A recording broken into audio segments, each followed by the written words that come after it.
Exodus 5. Pharaoh makes Israelites work even harder.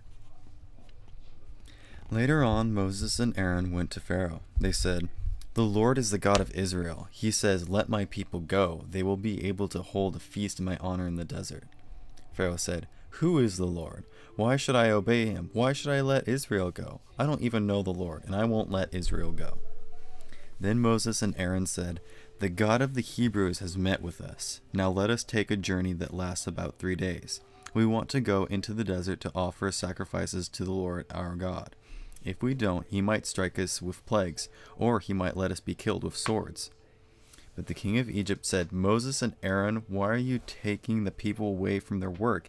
Get back to work." Pharaoh continued, "There are large numbers of your people in the land, but you are stopping them from working." That same day, Pharaoh gave orders to the slave drivers and the others who were in charge of the people. He said, "Don't give the people any more straw to make bricks. Let them go and get their own straw, but require them to make the same number of bricks as before. Don't lower the number they have to make. They don't want to work. That's why they are crying out, 'Let us go. We want to offer sacrifices to our God.' Make them work even harder. Then they will be too busy to pay attention to lies." The slave drivers and the others who were in charge left. They said to the people, "Pharaoh says, 'I won't give you any more straw. Go and get your own straw anywhere you can find it, but you will still have to make the same number of bricks.'"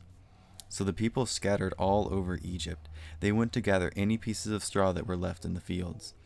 The slave drivers kept making the people work hard. They said, "Finish the work you are required to do each day. Make the same number of bricks you made when you had straw." They whipped the Israelites who were in charge of the people. Those Israelites had been appointed by Pharaoh's slave drivers. The slave drivers asked, "Why didn't you make the same number of bricks yesterday or today, just as before?"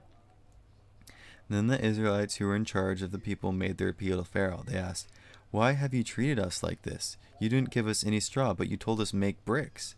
We are being whipped, but it's the fault of your own people." Pharaoh said, "You just don't want to work. That's why you keep saying, 'Let us go. We want to offer sacrifices to the Lord.' Now get to work. We won't give you any straw, but you will still have to make the same number of bricks."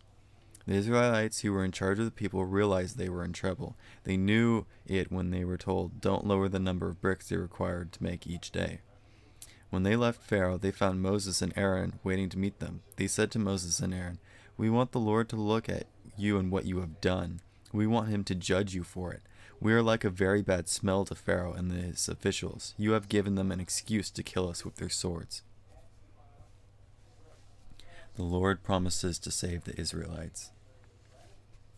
Moses returned to the Lord. He said to him, "Lord, why have you brought trouble on these people? Is this why you sent me? I went to Pharaoh to speak with him in your name. Ever since then he has brought nothing but trouble on these people, and you haven't saved your people at all."